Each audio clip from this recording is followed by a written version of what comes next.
the way we are approaching love and finding love or looking for love and the people we attract has a lot to do with this 5 inner child wounds. That if we don't assess them before getting into a relationship, you will continue to attract the same guy. What are the wounds? So one of them is the rejection wound. So the rejection wound is a wound we all have.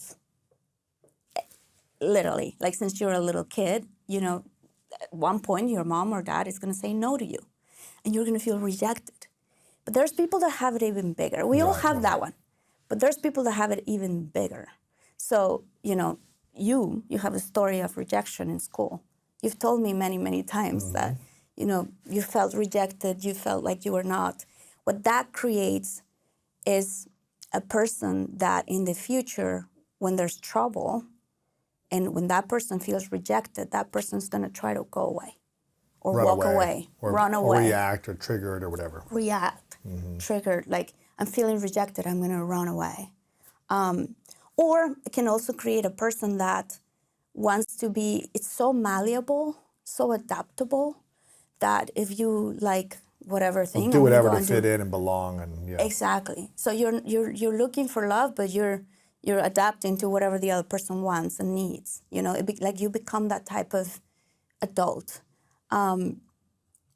Then there's the abandonment wound, and that's a tough one because a lot of people experience that, and a lot of women experience that from their mom or their dad.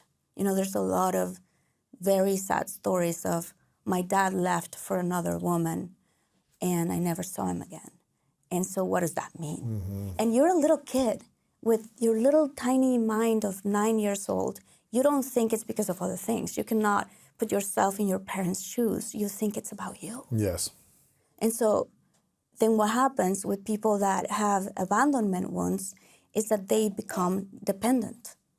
And they become, you know, a person that needs somebody, you know, is the kind of person that if you're having a misunderstanding and the partner wants to take a beat and walk away for a second to just kind of like relax or calm down, the abandonment wound will go after that person and say, no, don't leave me. I'm here in the middle. I'm talking. What are you doing? You know, and then it's a never-ending argument all night because that person's not leaving, you know, the good amount of space in between the two. Because if you leave, I feel you're abandoning me. Or that they get too attached. Like they are dating somebody and they feel, I don't know why I feel I'm going to mess this up at one point and that person's going to end up leaving me. So it has to do with a story of something that happened to you in your childhood. Yes. Even if your dad didn't leave, even if your mom didn't leave, sometimes it could be that you felt abandoned because they dropped you off in school when you were too little. And you had this anxiety about you. And maybe they didn't pick you up many, many times, you know, and you were waiting outside school and your parents didn't show up. So maybe it comes from that. Because some people say, I have amazing parents, but I still have some of these wounds. Where are they coming from? Okay, so that's the second wound. That's the second one. Then there's the humiliation wound, the shame. You feel shame. You were humiliated. So somebody, I mean, in many different ways, you have a story about that. You know, the other day we were talking about this and you went, man, I think I have most of them. Yeah. Right. And then I said to you, I love you so much because you become who you become, the man who you are, which I know who you are.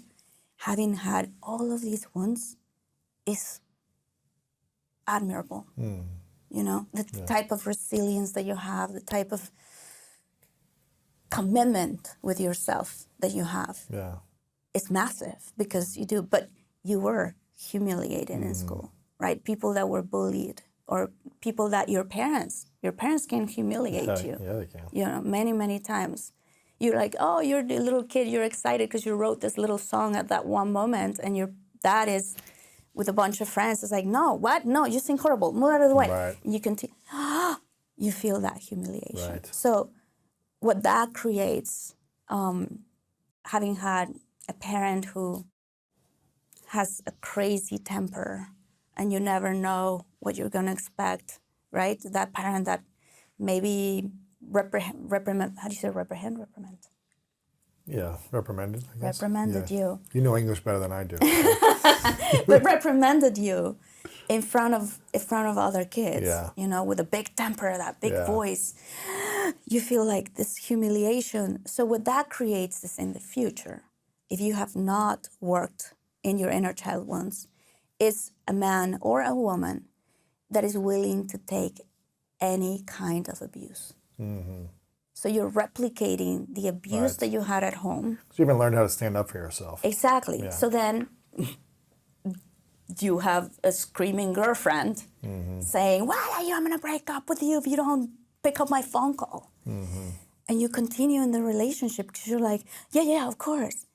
Because you lived that. That reminds you of something that It's you familiar. experienced. Yeah, it's familiar. Exactly. So you know that feeling that when you meet somebody, people say, oh, it felt like family to me. Why did it feel like family? Well, some family could be great, another family might make you, Exactly. So like that's why the question is really Noticing it. important. What part of that made you feel like family? Okay, humiliation. What's number 4? The other one is treason. Somebody like betrayal. So for example, my sister, when I was born first, then my sister was born second. And then there was a gap in which my parents didn't have children for like 6 years, and then they had my brother.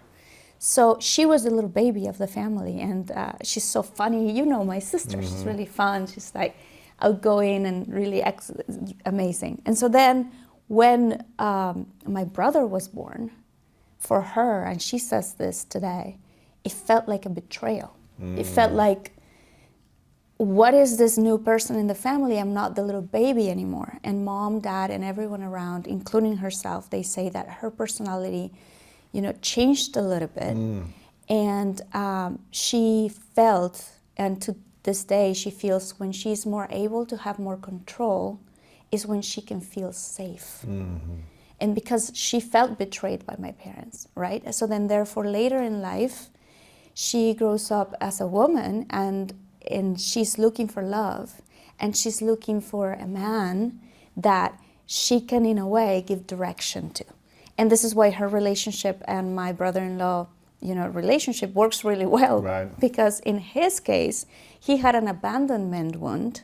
And so then he was looking for somebody to give him direction. So this is for them, in a way, it's a good match. Right.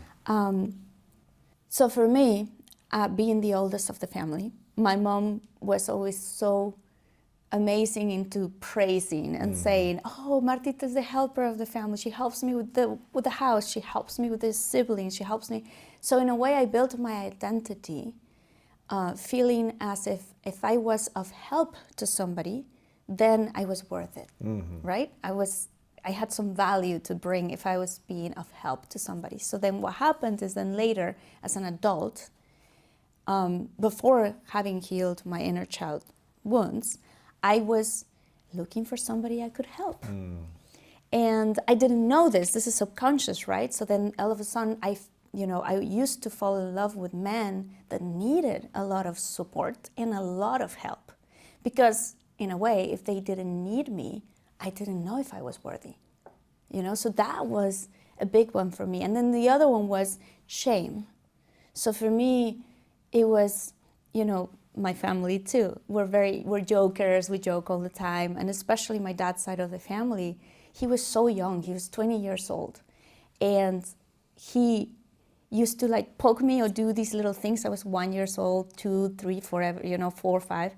And he would say, oh my God, look at that. He would say that to my mom. Look at her, she's crying just by me doing this. And he would laugh. But me as a little kid, I didn't know what was happening. So then I would feel, my dad is laughing at me, right? So I felt shame.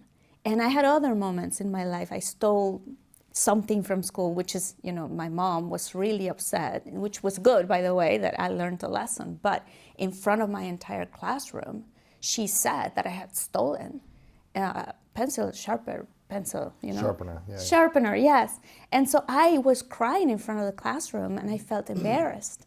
So then later, people who experience a lot of shame are the ones that turn into, people that can withstand a lot of abuse later in life, because that's what it feels familiar to you. you know. And I gotta say something that I think it's very important. It's not our parents' fault.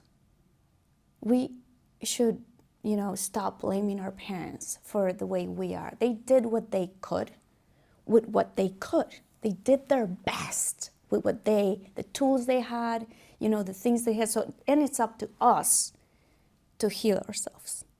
And then there's another one that's called the injustice one. Mm-hmm. So something that happened to you at one point in life that you felt things were unjust. You know, whether it's, you know, the way in your perspective they treated your sister or your brother way better than they treated you. Mm-hmm. That felt unjust. So then you didn't fix that inside of you. So then later in life, it makes you a very rigid person. Rigidity. Mm-hmm. You know, you want things to be a certain way, and that's it. Or you're just triggered if you see injustices constantly and everything is unjust. Yeah. And it takes a lot of your energy to manage those emotions. Yeah. And so if things were unjust for you when you were a little kid, you replicate it as an adult in ways of you become competitive with your partner because you're trying to find justice. Right. Oh, you know what? I work so much. Of course, you take care of the kids and don't tell me anything about anything because this is what's fair. Mm-hmm. Wait, let's talk about it, you know? So this is that type of personality. So for me, you know this, I needed to dive down inside of what was my life story, what was my wounds, why was I attracting these type of personalities? And why was it that whenever I attracted a nice guy, it felt boring? That happens to a lot of people.